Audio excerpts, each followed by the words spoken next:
Okay, now on to my stuff.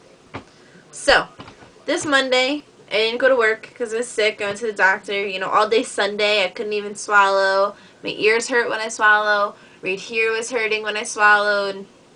So whatever, I typed up my lesson plans. I had Mom fax them in from her work so that she could fax them, you know, to my work and everything. And I didn't get any phone calls, so I was like, alright, I guess the day went well. I got no phone calls. Little did I know. I come in on Tuesday morning to find out that my class was so awful that this woman probably will not sub for me ever again. So now I feel like an asshole because she probably thinks, like, what's with this girl? She doesn't have any control over her class. Even though I do, because the next day my kids were really upset because they knew I was going to be mad at them. Doug, you can explain to Annie where my classroom is, how it's the annex and it's downstairs. The people in the main office explained the distance to her. Annie, the office is upstairs and like halfway down a hall. The secretaries in that office could hear my class. One of them had to leave the office to walk down the stairs and yell at my class to quiet down because the sub had like no control over them.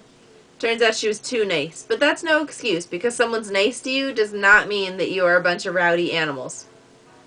They did like no work.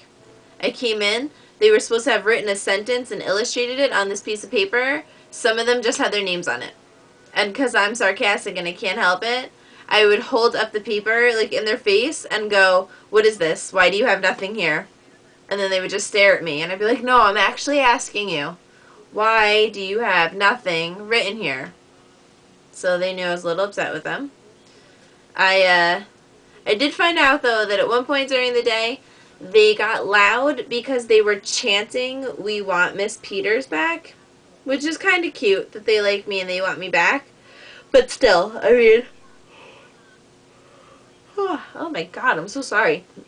Still, just because you miss me doesn't mean that you're friggin' crazy animals. So I did this thing. You can try it with your kids. I drew a Christmas tree in the back of my room and put ornaments on it. And every time my kids are bad, I erase an ornament. And if they have no ornaments left, they don't get their Christmas party. So you could tell them that, like, if your kids are being bad, because I think, Annie, you said your classes were a little tough. You could tell them, like, say that if they do have all their ornaments left within a month, you'll give them a special reward. And if they don't, then they don't get the reward. And you can see if that works. It works for me. I erased 3 ornaments on the first day, but today